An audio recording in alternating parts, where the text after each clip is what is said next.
Today on Shop Nation, we tackle toolbox organization and turn this into something better.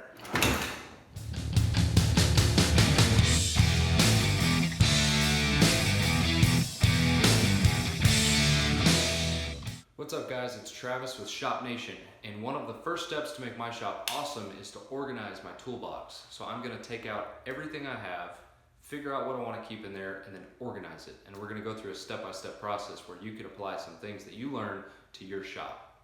I'm going to lay out 3 ground rules for my toolbox organization. First rule, don't talk about toolbox organization.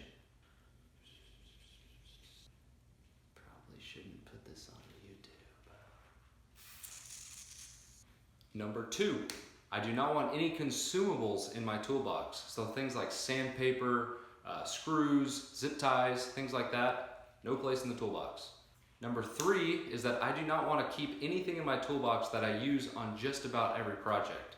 So like a tape measure, a pencil, a speed square, things like that. Those will have a place more easily accessible around the shop. Alright, so to get started, the first thing I'm going to do is I'm going to empty everything in every one of my drawers onto my workbench.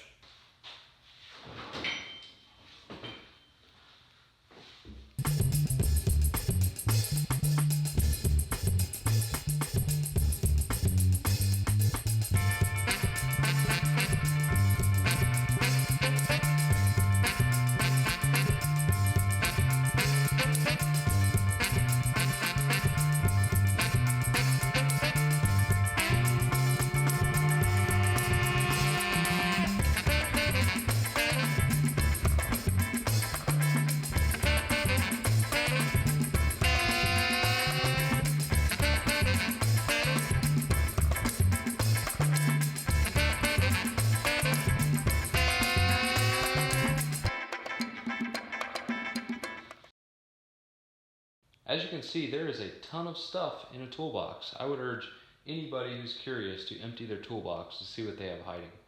I found garbage, tools I forgot I had, a light bulb, spare parts, and tools that would have come in handy on a recent project. All the more reason to do some toolbox organization.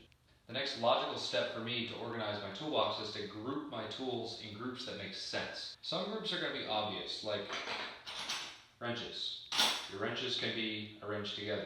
So for example, screwdrivers and saw blades probably won't be in the same drawer, but screwdrivers and hex drivers might. We'll see.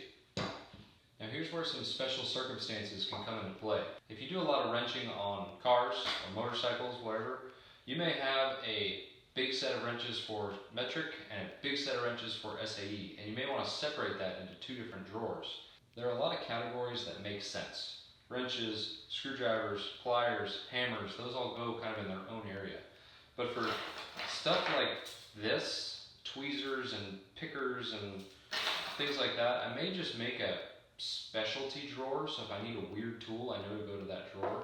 Previously, these were kind of spread throughout the toolbox, so to have them in one place would actually be pretty useful.